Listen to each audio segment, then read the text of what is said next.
요한복음 11장을 보면 이 삶과 또 반대가 되는, 하지만 또 결국은 삶으로 하나님이 만들어주신 이야기가 나옵니다. 누구예요? 나사로에 대한 이야기가 나옵니다. 오늘 이 말씀을 제가 천천히 읽을 테니까 다 성경을 펴셨으면 같이 읽도록 하겠습니다. 같이 보시도록 하겠습니다. 제가 같이 읽으면 좀 혼돈이 될 것 같아요. 너무 길어가지고요. 어떤 병든 자가 있으니 이는 마리아와 그 형제 마르다의 촌 베다니에 사는 나사로라. 이 마리아는 향유를 주께 붓고 머리털로 주의 발을 씻기던 자요, 병든 나사로는 그의 오라비더라. 이에 그 누이들이 예수께 사람을 보내어 가로되 주여 보시옵소서, 사랑하시는 자가 병들었나이다 하니 예수께서 들으시고 가라사대 이 병은, 4절 같이 읽겠습니다. 시작. 예수께서 들으시고 가라사대 이 병은 죽을 병이 아니라 하나님의 영광을 위하며 하나님의 아들로 이를 인하여 영광을 얻게 하려 함이라 하시더라. 자, 여기 보시면 지금 4절에 이 나사로가 죽었어요. 나사로가 죽었습니다. 나사로 다 아실 거예요. 예수님이 나사로야 나와라 그랬잖아요. 이 나사로가 죽었는데 사람들이 이 나사로가 이제 죽어갈 때 예수님께 빨리 가서 치료해달라고, 살려달라고 막 하는데 예수님이 신기하게 빨리 안 가세요. 그렇죠? 근데 이 나사로에 대한 이야기를 이 병은 죽을 병이 아니라, 근데 이 나사로가 죽었어요? 안 죽었어요? 죽었잖아요. 그렇죠? 예수님이 죽을 병이 아니라고 했는데 사람들이 봤을 때 어떻게 생각할까요? 어떤 마음이었을까요? 자, 쭉 이어서 읽겠습니다. 예수께서 본래 마르다와 그 동생과 나사로를 사랑하시더니. 자, 이 말은 뭐냐면 이 사람들이 진리를 사랑했고 옳은 것을 좋아했고 예수님을 좋아했거든요. 그러니까 예수님도 같이 그들과 항상 자주 지냈어요. 예수님 피곤하고 힘들 때 자기 형의 집에도 안 가고 가족의 집에도 안 갑니다. 한 번은 예수님이 이렇게 강의를 하고 있는데 사람들이 밖에서 이제 친척들이, 가족들이, 어머니와 왔어요. 그러니까 제자들이 예수님 당신의 어머니가 밖에 왔습니다 하니까 뭐라고 했을까요? 누가 내 모친이고 내 형제고 자매냐? 말씀대로 사는 사람이 내 형제요 내 자매요 모친이니라. 그 말씀 들었을 때 마리아랑 얼마나 속상했을까요? 지 낳아준 엄마인데. 그렇죠? 네. 그렇게 이제 예수님은 정말 온 인류를 사랑하시고 사람을 사랑하셨다는 거. 우리 아까 새벽마다 기도해 주셨다는 정말 나도 더 열심히 기도해야 되겠다 이런 생각이 들었습니다. 정말 같은 한우로서 다른 분들이 기도해 준다는 거 쉬운 거 아니거든요. 하지만 그렇게 기도할 때 사실 하나님이 나에게도 역시 큰 복을 주시고, 또 내가 그냥 복 받기 위해서 기도하는 거 아니잖아요. 그렇죠? 정말 마음이 사람들이 정말 예수님 발견했으면 만났으면 하는 마음으로 기도할 때 정말 나도 더 예수님과 하나가 되고 더 좋은 시간들이 있지 않을까 이런 생각을 갖게 됩니다. 이 나사로의 별명이 있습니다. 뭔지 아세요? 나사로의 별명이 있어요. 뭘까요? 개미? 뭘까요? 나사로의 별명이 있었어요. 거지입니다. 거지 나사로라 수식어가 붙었어요. 진짜 거지라서 그런 것 같지는 않습니다. 왜 거지라고 했는지는 아직 제가 공부를 못했어요. 근데 사람들은 거지 나사로라는 말을 했습니다. 근데 예수님이 가장 편하게 쉴 수 있었던 것은 시몬 집도 아니고 바리새인의 니고데모 집도 아니고 혹은 또 자기 집 살던 엄마의 집도 아니고 어디였어요? 네, 어디였을까요? 바로 이 나사로가 살고 있는 이 집이 예수님이 가장 좋아했던 집이었다. 이렇게 나와 있습니다. 그런데 이 6절을 보시니까 나사로가 병들었다 함을 들으시고 그 계시던 곳에 며칠을 더 계셨어요. 네, 이틀을 더 계시고요. 7절에 그 후에 제자들에게 이르시되 유대로 다시 가자 하시니 제자들이 말하되 랍비여 방금도 유대인들이 돌로 치려 하였는데 또 그리로 가시렵니까? 예수께서 대답하시되 낮이 12시가 아니냐. 사람이 낮에 다니면 이 세상의 빛을 봄으로 실족하지 아니하고 밤에 다니면 빛이 그 사람 안에 없는 거로 실족하느니라. 이 말씀을 하신 후에 또 가라사대 때 우리 친구 나사로가 죽었다? 그랬어요? 아니죠. 잠들었도다. 가서 깨우러 가자. 이스라엘에는요, 소녀를 깨울 때 엄마 아빠가, 어머니 아버지가 자기 자녀를 깨울 때 달리다굼 표현을 합니다. 달리다굼 무슨 말인지 아시죠? 소녀야 일어나라, 뭐 이런 말. 우리 달리다굼 하러 가자 이 말입니다.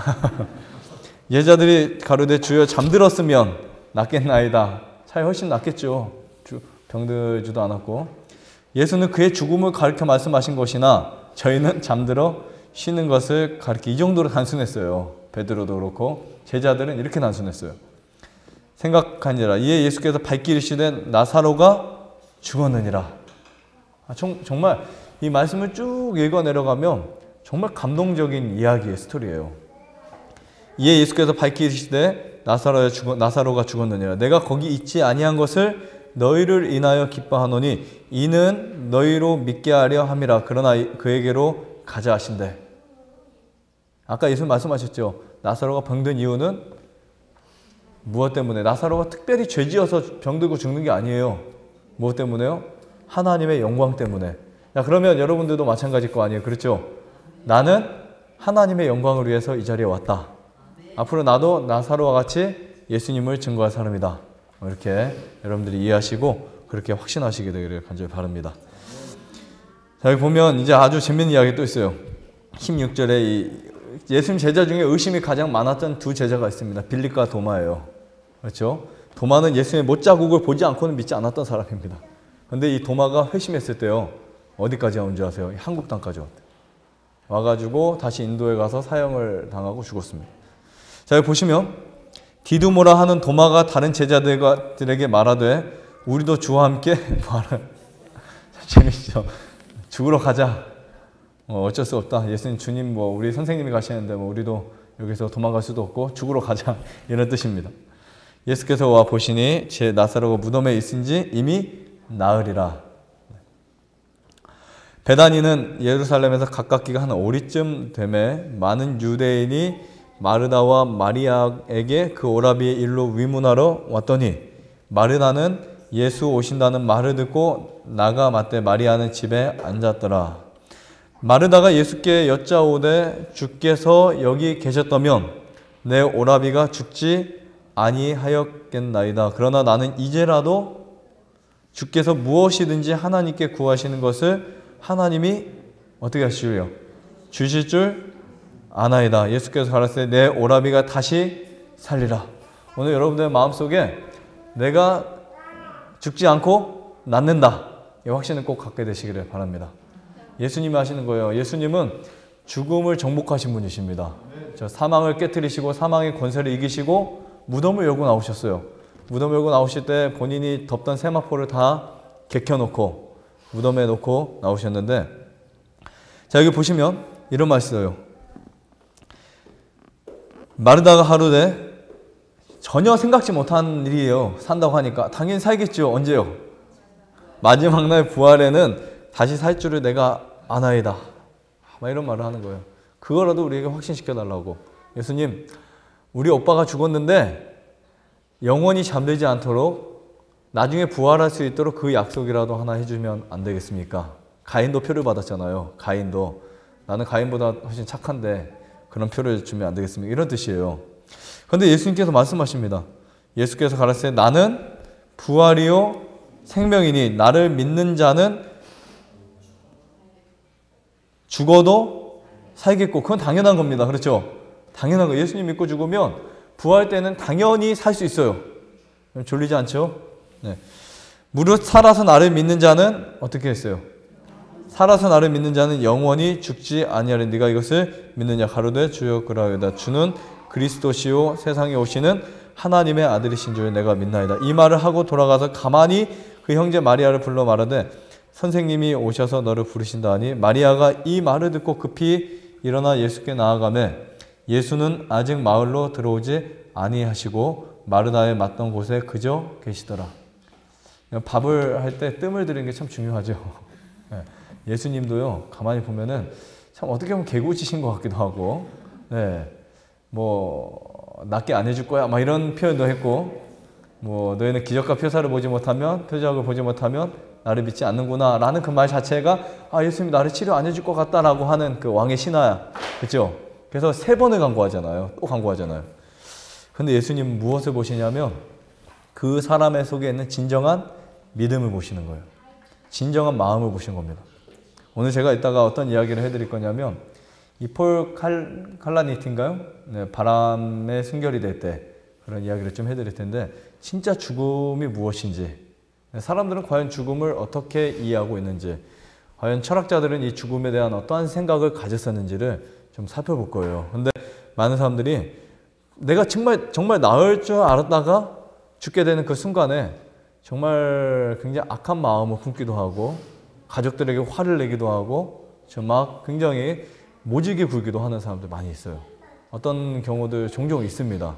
근데 뭐 어떤 분이 있었어요. 가난 복수천 분이 있었는데 오셨는데 정말 자기는 자기 부인 얼굴 보는 재미로 산다고 맨날 하시더니 고통스럽고 죽어가는 직전에 보니까 엄청 욕도 하고, 근데 사실 평소에 그렇게 잘해줬던 분이 아니었어요. 아니었고 바람 피고 뭐 나가서 항상 그렇게 살다가 병 걸리니까 이제는 부인이 보호자로 왔는데 그런 이야기를 막 하신 거예요. 아, 이쁘다고, 너무 이쁘다고, 천사 같다 맨날 그랬는데 이제 점점 심해지니까 그 부인에게 뭐 무슨 욕부터 해서 별 이야기를 얼마나 막 구박하고 나중에 돌아가시는지 참 안 됐더라고요. 네. 근데 축복을 해주고 미안하게 생각을 하고 해도 부족할 사람들이 그렇게 가다 보니까 그 모습이 저는 지금도 남아있어요. 저는 죽음을 못 봤지만 이제 그 나중에 가서 돌아가신 이야기를 들었지만, 야, 죽더라도 가치 있게 죽으면 얼마나 좋을까. 호랑이는 가죽을 남기고 사람은 이름을 남긴다는데, 그렇죠? 최대한 죽기 직전에 웃음을 남겼으면 얼마나 가치 있었을까 하는 생각을 하게 됩니다. 그래서 정말 힘들고 아파도 주위의 사람들에게 내 아픔 때문에 절대로 상처 주지 마시기 바랍니다. 근데 여기 보면 지금 이제 그 31절에 마리아와 함께 집에 있어 위로하던 유대인들은 그의 급히 일어나 나가는 것을 보고 고카로, 그렇죠, 무덤에 가는 줄로 생각하고 따라가더니, 옛날에는요 이스라엘은 어떤 참 특이의 방식들이 있었어요. 우리 생각으로 전혀 상상할 수 없는 그 문화가 있습니다. 팔레스타인 그 지역의 농사법도 틀리고 생활법도 틀리고 교육법도 틀리고 그다음에 먹는 의식법, 먹는 법 다 틀려요. 옷 입는 법도 틀리고요. 근데 거기에 이제 특별하게 하나의 그 의식이 있는데, 사람이 죽으면 통곡하는 그 의식이 있습니다. 통곡을 해요.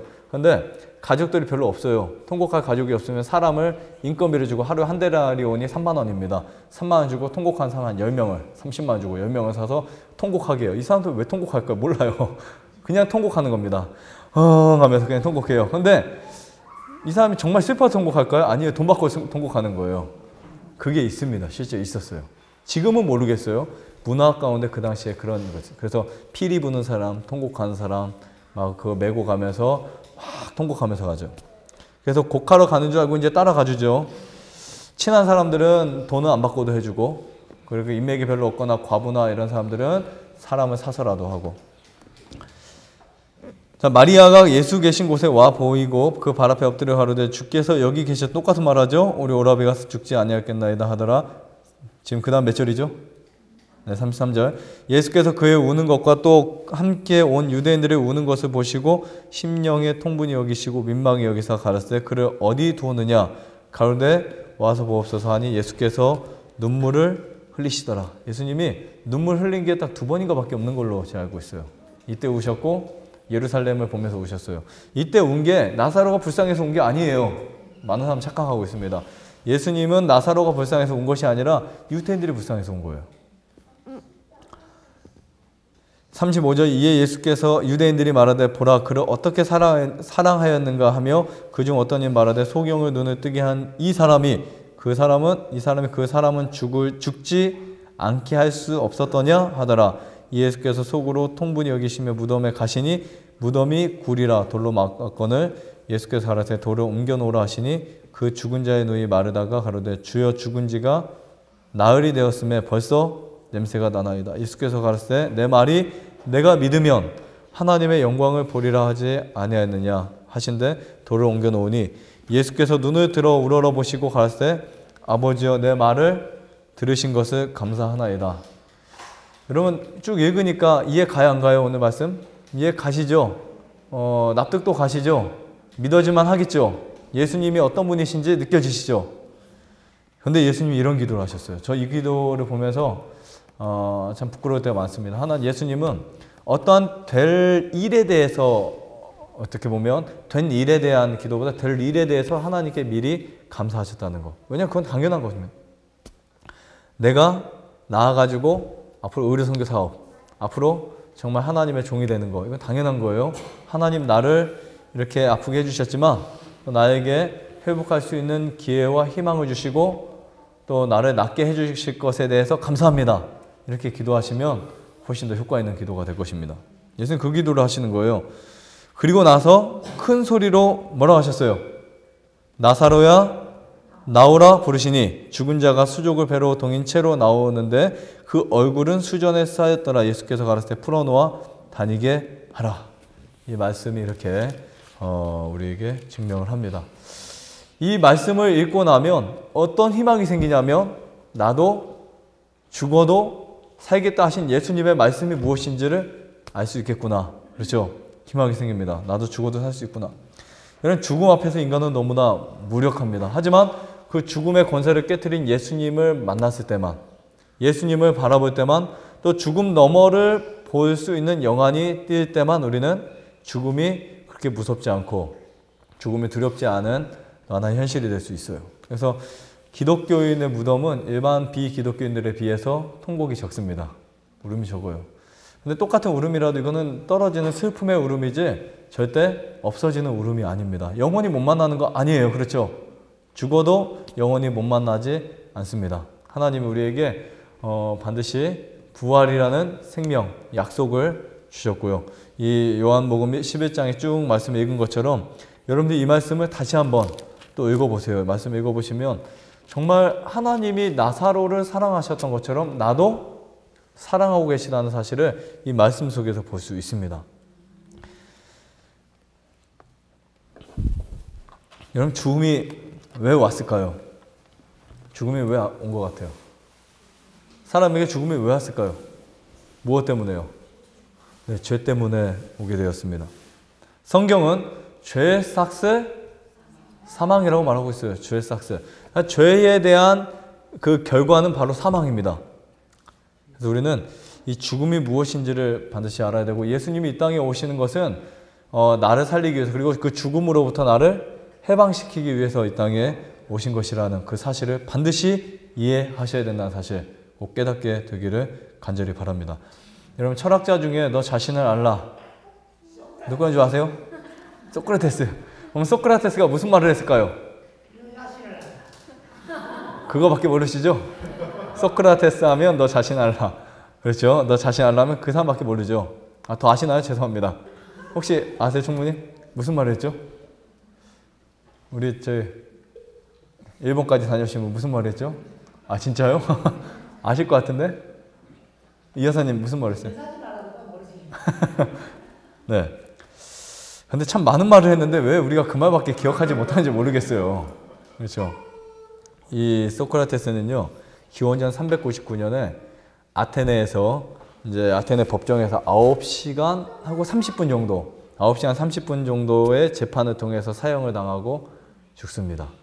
그게 이제 마지막 소크라테스의 운명, 죽음이라고 하는데 이 재판에서는 소크라테스가 젊은 청년들을 그 당시 일명 부패시키고 그런 거 있잖아요. 뭐 철학자 사람들 모이고 하면은 소문이 이렇게 돌아다니고 하다 보면 그런 잘못된 것들이 이제 법정으로 이제 들어와 가지고 법 앞에 서게 그 재판을 받게 되었는데 젊은 청년들을 부패시키고 새로운 신을 섬긴다고 가르친다고 하는 이론 그리고 그런 죄목으로 고발되어서 약 500명이 선 엄청난 큰 재판인 것 같아요. 500명이 선 배심원 앞에서 재판을 받게 됩니다. 그러나 배심원들은 이 소크라테스가 죽기를 거의 원치 않았어요. 죽기를 원치 않았고 소크라테스를 어떻게 해서라도 살리려고 굉장히 발버둥을 치면서 그 재판을 참석하고 9시간 30분 동안 거의 쥐죽은 듯이 막 재판이 열렸었어요. 그런데 이제 이 당시 두 가지밖에 선택이 없습니다. 자기가 비굴하게 자기가 가르쳤던 어떠한 철학이나 교리를 포기하고 살 것인지 아니면 정정당당하게 자기가 전했던 그 진리를, 자기 나름대로 진리를 그냥 끝까지 굴하지 않고 죽을 것인지 무엇을 택했을까요? 네, 죽음을 택했겠죠. 당연히. 왜냐하면 그 당시에 소크라테스는 평소 가르쳤던 주요 내용 중에 우리는 너 자신을 알라 그거밖에 없지만 찾아보니까 불명예스럽게 사느니 차라리 죽음을 택하라. 이런 말도 했어요. 불명예스럽게 사느니 차라리 죽음을 택하라. 이거 인간의 도덕이고 본분이다. 이런 표현을 했습니다.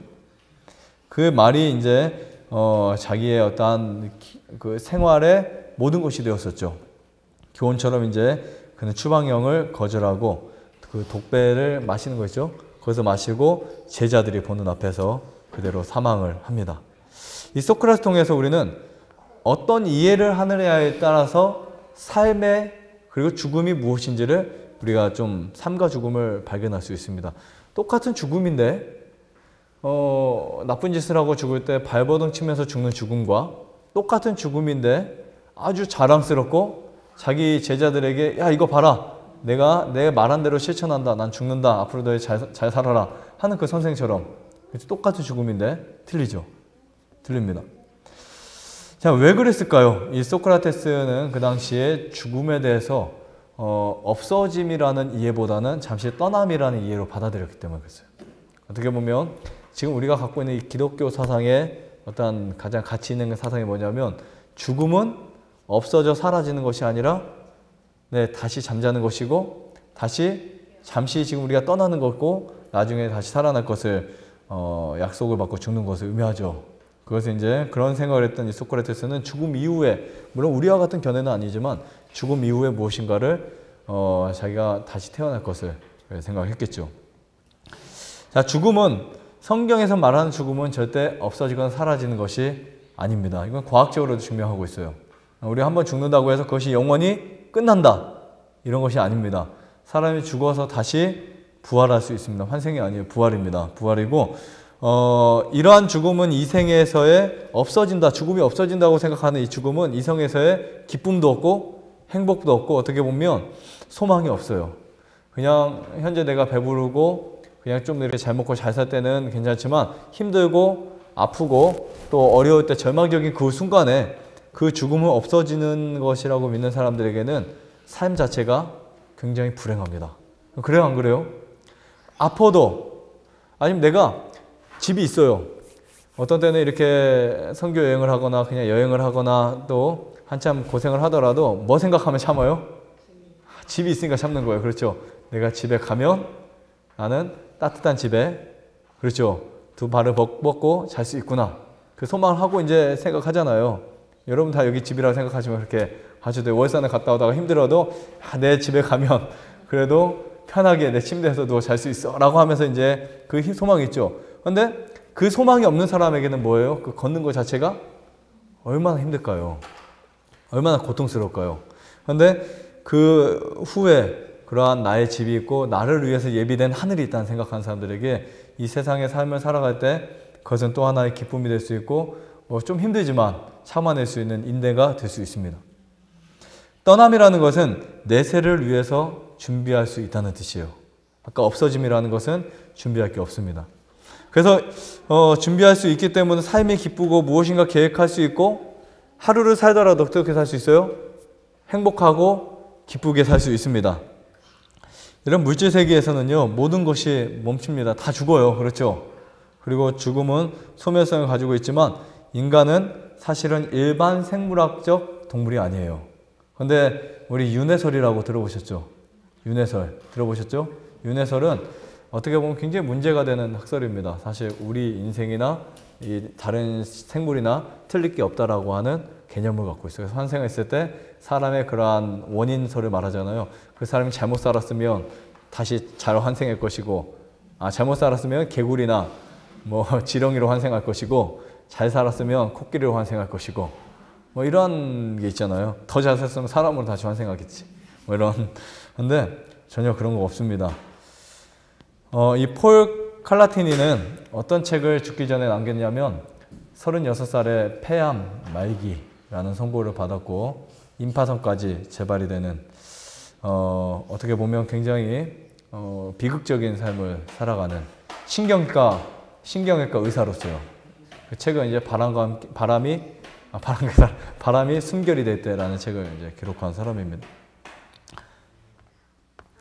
근데 암에 걸린 이후에 이제 글을 막 쓰기 시작하잖아요. 이제 신경외과를 입학해서 이제 예전에 스탠포드 대학 레지던트 6년 차에 이제는 먹고 살만하고 어떻게 보면 좀 이렇게 자기가 명예의 길을 걸어갈 수 있을 그때 딱 폐암이 와버렸어요. 아마 이 자연치유를 발견했으면 더 좋았겠죠. 네, 좋았겠는데 이 사람은 이제 1년을 항암 치료를 하면서 버팁니다. 1년을 버텼어요. 그리고 이제 그러던 중 암이 재발해서 다시 2년 정도 만에 사망한 이야기가 나오는데 제가 봤을 땐 죽을 사람은 아니에요. 근데 그렇게 사망합니다. 그러나 이 사람이 지금 우리에게 전달해주고자 하는 의미는 뭐냐면 죽음이 무엇이냐, 죽음 앞에서 우리 인생은 과연 어떻게 살아가야 되냐, 뭐 이런 말을 하는 사람입니다. 보통은 이제 병에 걸리고 이 병이 발견되고 하면 일상생활을 싹 뒤집어서 바꾸지만 여기는 아기까지 낳더라고요. 딸을 낳아가지고 딸과 함께 사진을 찍고 그 다음에 이제 죽었는데 나중에 폐에서 뇌까지 또 전이 되자 호흡하기도 힘들어지고 목에 관을 삽입해가지고 삭관을 해가지고 연명을 이제 할 수 있을 그 삭관을 해야 연명할 수 있을 그때 그것을 이렇게 빼버리고 죽음을 선택하는 그 모습을 보게 되는데 자 미국에서요 이 책이 베스트셀러가 됐어요. 베스트셀러 별거 아닌 것 같은데 베스트셀러가 됐어요. 그만큼 사람들은요 무엇에 대한 생각을 많이 한다는 거예요? 죽음에 대한 생각을 많이 하는 거예요. 죽음에 대한 노트도 만들어지고 거기 보면은 뭐 무슨 노트죠? 갑자기 이름은 생각나지 않는데 지금 뭐 데스노트인가요? 뭔가 하는 그 노트 거기에서 내가 죽는다면 무엇을 해야 될까? 뭐 이런 노트들이 젊은 사람들에게도 굉장히 많이 보급이 되었고 그런 것들을 사서 막 정말 적어보기도 하고 근데 죽기 전까지 이 칼라테니는 항상 하는 말이 있었습니다. 나는 살아있다. 이 말을 항상 말하고 살았거든요. 근데 이 책의 맨 뒤쪽에 보면 혹시 뭐 나온 줄 아세요? 뒤쪽에 보면은 그가 찍었던 사진 한 장이 나옵니다. 그 딸과 가족의 찍은 사진 보면서 너무 행복하게 웃고 있는 거예요.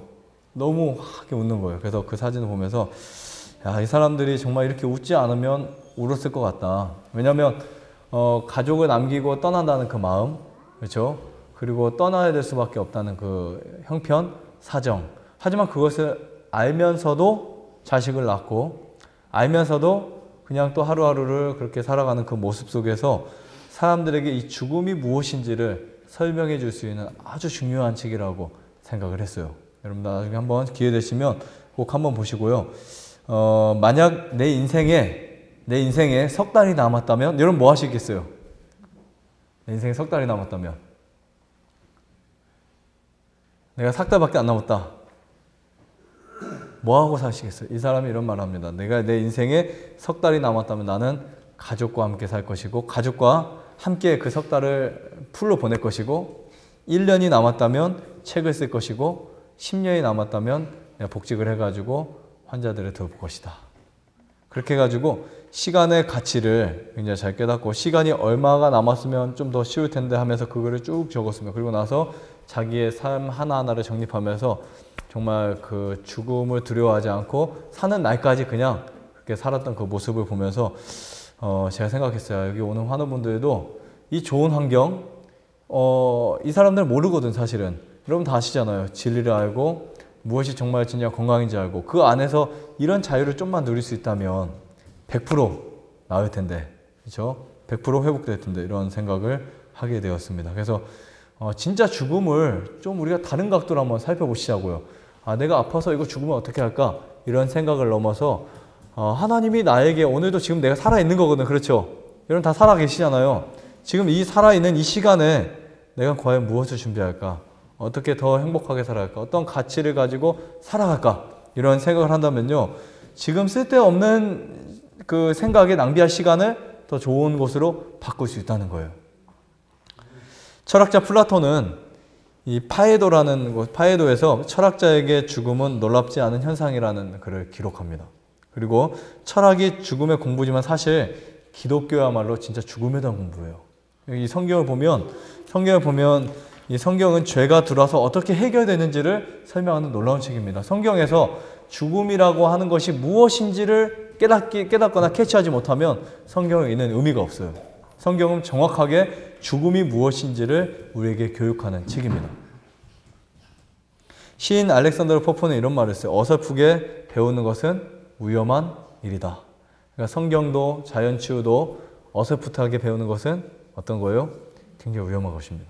그래서 흠뻑 빠지든지 아니면 아예 입을 대지 말든지 둘 중에 하나만 하래요. 그래서 여러분들도 하나님을 믿으면 제대로 믿으시고 자연치유 하려면 제대로 하시고 어설프게 하는 거 차라리 하지 않는 것보다 못하고 오히려 다른 사람들이 나 자연치유 했는데도 소용없다 이런 말, 하나님 믿었는데도 왜 저 모양이냐 이런 말 최소한 안 듣는 것이 훨씬 낫다는 거예요. 자, 환자라는 말이 언제 나온 줄 아세요? 오늘 아침에 우리 시온이가 뭐 환자 얘기를 했죠. 여기 환자. 저는 근데 한 번도 환자라는 말을 쓰지 않습니다. 환우라고 써요. 근데 누구에게 들었는지 뭐 여기 환자들이 왜 이렇게 많냐 뭐 이런 말을 해요. 환자 누구 환자고 누구지? 또 누구요? 갑자기 성함을 까먹었네요. 네, 경욱이 모두 환자고 막 그런 말을 해요. 그래서 아까 누가 뭐 나는 환자가 아니야 그랬었죠. 사실 환자 같지 않습니다. 그렇죠. 아무리 봐도 환자 별로 없는 것 같아요. 거의 환자가 아닙니다. 환자 아니고 환자 하면 그래도 그 병원복을 입고 있어야 환자 아닐까요? 나중에 다리가 좀 다쳐가지고 병원에 입원해야 환자가 아닐까요? 네, 환자가 아닙니다. 그렇죠. 환자라고 생각할 필요가 있어요, 없어요? 환자를 생각할 필요가 없습니다. 제한되게 마음을 그렇게 들 필요가 없어요. 그냥 내가 좀 아픈 거죠.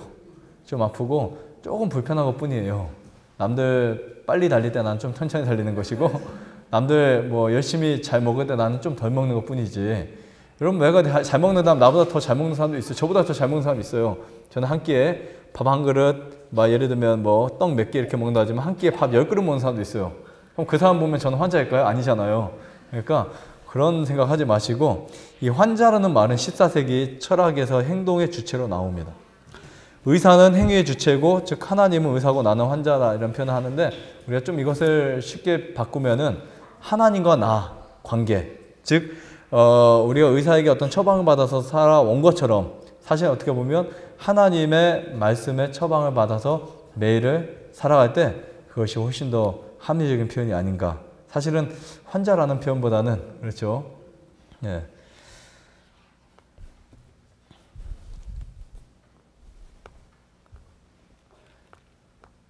우리 다 같이 요한복음 말씀 볼까요? 요한복음 5장 29절입니다.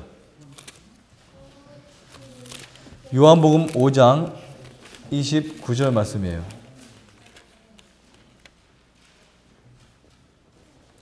자, 요한복음 5장 29절을 같이 읽겠습니다.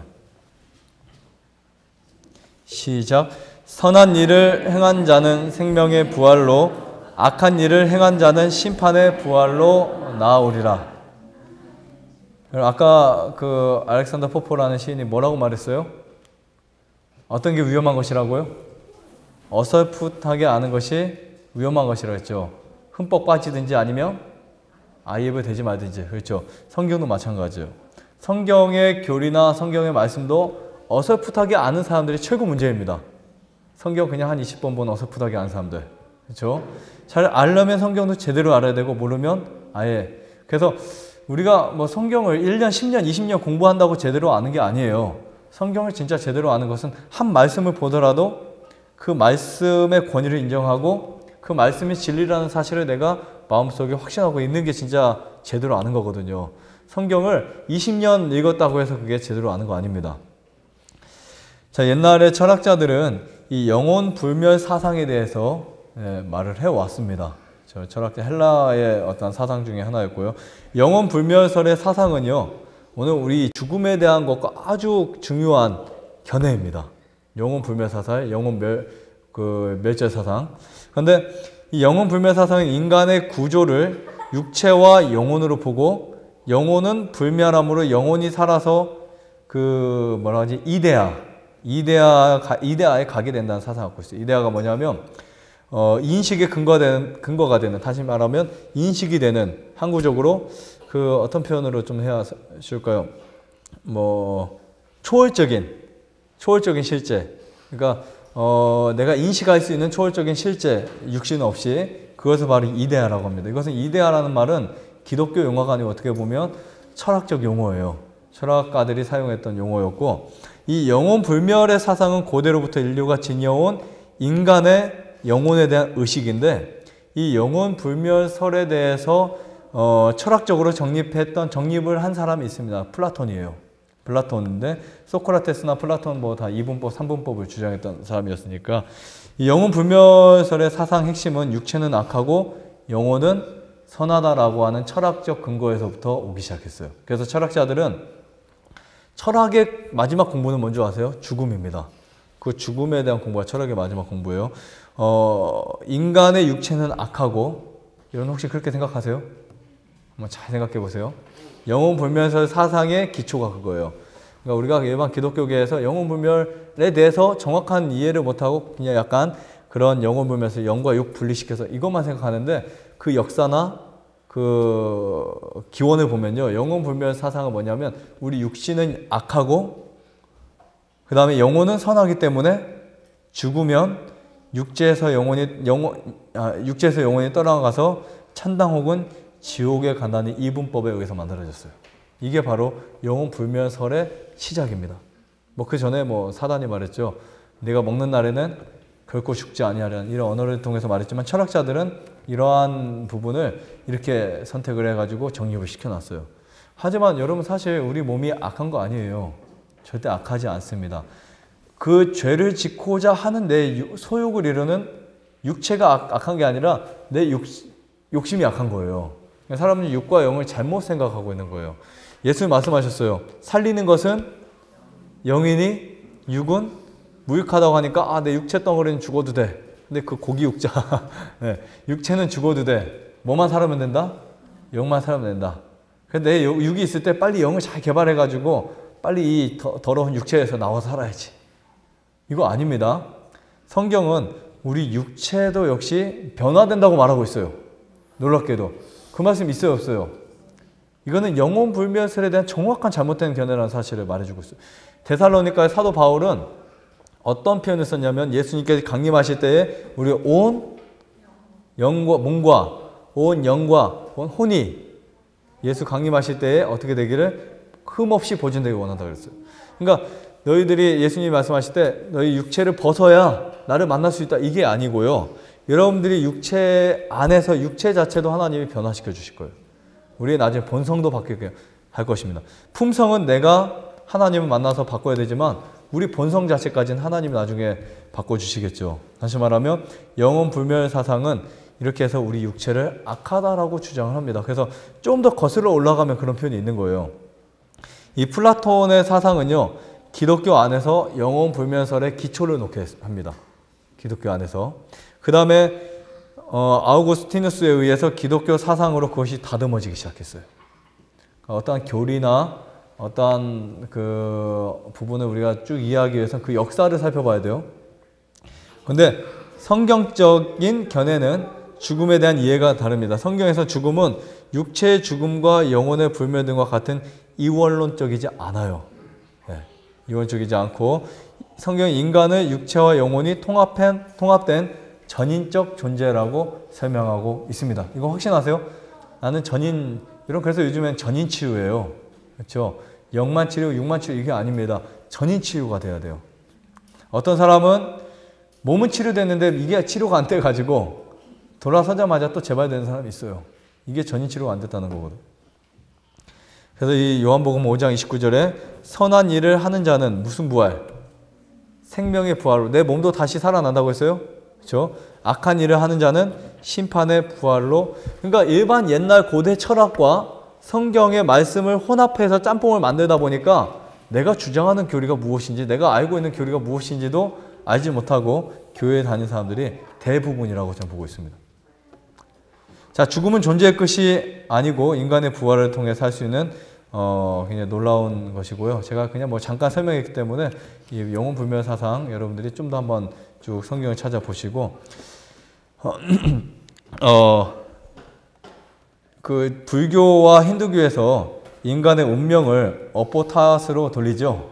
업보 탓으로 돌립니다. 하지만 성경은 그렇지 않습니다. 성경은 어떤 표현을 하고 있냐면 범죄하는 그 영혼은 죽으리라 했는데 그 범죄하면 그리고 또 아비가 신포도를 먹었다 해서 아들이 시다고 말하지 말라 그랬어요. 물론 우리 행위적인 표현도 있지만 그것을 넘어서 사람의 죽음은 어떻게 보면 인류의 시조 아담이 만들어 놓은 죄의 결과이기도 합니다. 그렇죠? 그래서 로마서를 보면은 이 죄를 가지고 이 땅에 가져온 사람을 아담이라고 기록하고 있어요. 첫째 아담, 둘째 아담은 그 죄를 해결할 사람. 그래서 인류 모든 사람들은 다 한 번쯤은 뭐를 당해야 돼요? 그럼 여러분 안 죽을 자신 있어요? 혹시? 오늘 죽음에 대한 이야기인데 나는 아까 뭐 90 몇 세까지 사신다 그랬지만 평생 살 자신 있어요? 이대로 안 죽고? 있어요? 없어요? 만약 계신다면요 제가 모든 거 다 해드릴게요. 네, 나중에 보고요. 네, 모든 거 다 해드릴게요. 많이 되신다면 절대 없습니다. 사람은 한 번쯤은 다 죽어요. 그래서 히브리서에 보면 무슨 말씀이냐면 한 번 죽는 것은 사람에게 정하신 이치요 그랬어요. 그 후에 심판이 있으리라. 그럼 우리가 성경의 정확한 죽음에 대한 이해를 알게 되면 그 죽음이 무엇을 의미하는지 그리고 우리가 진짜 죽음이 무엇인지 알 수 있어요. 다윗은 어떤 말을 했냐면 사망의 잠이라는 표현을 썼어요. 사망의 잠에 들지 않게 해달라고. 이 말은 뭐냐면 영원히 죽는 잠을 표현합니다. 그러나 예수님께서 이 땅에 오셔서 죽음의 권세를 깨뜨렸는데요. 예수님이 우리를 살리기 위해서 십자가에 달려 돌아가셨다는 이 이야기는 굉장히 감동스럽습니다. 그래서 이 천사들도 인간을 부러워한대요. 천사들도 인간을 부러워합니다. 왜냐하면 그만큼 하나님의 사랑을 많이 받고 있으니까. 우리 고린도전서 15장 13절 말씀 한 말씀 더 보겠습니다. 고린도전서 15장 13절입니다.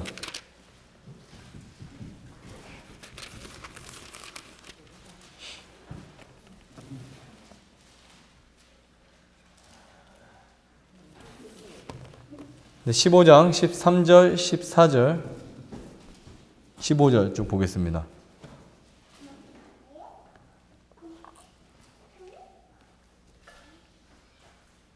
자, 읽겠습니다. 만일 죽은 자의 부활이 없으면, 그렇죠? 만일 무엇이 없으면요? 죽은 자의 부활이 없으면 그리스도도 다시 살지 못하셨으리라. 그리스도께서 만일 다시 살지 못하셨으면 우리의 전파하는 것도 헛것이요 너희 믿음도 헛것이며. 이렇게 신앙하는 분들 간혹 보면요, 이렇게 조금 하나 안 맞는 것 때문에 되게 속상해하고 그것 때문에 뭐 어떤 분들은 교회를 옮기기도 하고 많이 있죠. 교회 다니는 분들 보면은 이거 꼬투리 잡고 나 이 교회 안 가. 누구 손해요 솔직히. 네. 그리고 막 다른 교회를 옮기고 또 거기서 또 안 맞으면 또 다른 교회 막 목사님 바꾸라고 막 소리 지르고. 그런데 정말 하나님의 말씀을 읽고 듣고 여러분들이 연구해 보시면 그런 수많은 자질구레한 것들이 얼마나 가치 없는 것인지 깨닫게 돼요. 그리스도께서 만일 다시 살지 못하셨으면 우리의 전파하는 것도 헛것이요 또 너희 믿음도 헛것이며 또 우리가 하나님의 거짓 증언으로 발견되리니 우리가 하나님이 그리스도를 다시 살리셨다고 증거했습니다. 만일 죽은 자가 다시 사는 것이 없으면 하나님이 그리스도를 다시 살리시지 아니하시리라. 만일 죽은 자가 다시 사는 것이 없으면 그리스도도 다시 사신 것이 없었을 것이요. 그렇죠? 17절. 그리스도께서 다시 사신 것이 없으면 너희의 믿음도 헛되고 너희가 여전히 죄 가운데 있을 것이요. 자, 이 말은 뭐냐면 여러분들의 내세에 무엇이 있다는 거예요? 부활이 있다는 겁니다. 하지만 그 부활이 두 종류가 있어요. 하나는 생명의 부활, 하나는 심판의 부활입니다. 어떤 부활을 선택하시겠어요? 어떤 부활을 선택하시겠어요? 그래서 우리는 죽음에 대한 이해를 잘 해야 됩니다. 정말 내가 아주 잘 살아가는 거, 정직하고 잘 믿고 남한테 피해를 주지 않고 남을 사랑하며 살아가는 것은 정말 중요한 것입니다. 어떤 부활일지를 선택하게 만들어줘요. 그래서 엘렌 지 화이트는 이런 말을 했어요. 죽는 것은 엄숙하지만 사는 것은 더 엄숙하다. 뭐 이런 말을 했습니다. 왜냐하면 우리의 죽음을 어떤 죽음이요? 영원한 죽음일지 자는 죽음일지 그것을 구분하는 것이 우리의 삶이거든요. 그래서 이 한국엔 참 죽음에 대한 의식이 많습니다. 무덤이 있고 낙골미고 그렇죠? 산에 다니면은 이 무덤이 굉장히 많습니다. 좀 이런 말 그렇지만 자연훼손이긴 하지만 그렇죠. 앞으로 계속 없어지고 있어요. 그리고 장례식장 뭐 수저를 덮어놓는 거, 뭐 지팡이 이렇게 갖고 다니는 거, 뭐 다 죽음을 뭐 그렇죠. 그런 의미 하잖아요. 아이들이 뭐 지팡이 짚고 다니면은 막 옛날 어른들은 그거 못 짚게 하더라고. 저도 지팡이 갖고 막 이렇게 갖고 다니고 하면 야 그거 짚고 다니는 거 아니야. 수저 거꾸로 놓으면 그 죽는 거 의미해. 뭐 죽음에 대한 의미가 참 많이 있어요. 숫자 4 대신에 F를 넣고. 어떤 참 우리나라는 이 죽음에 대해서 참 많이 생각을 합니다. 사람이 죽어도 3일 동안 그냥 이렇게 놓고. 근데 파스칼이 이런 말 했어요. 죽음을 막연히 두려워하지 마라. 파스칼이 누구냐면 엄청난 고통을 통해서 기도했던 사람이거든요. 자기 몸이 아주 고통스러울 때 이 파스칼의 기도라는 책이 있어요.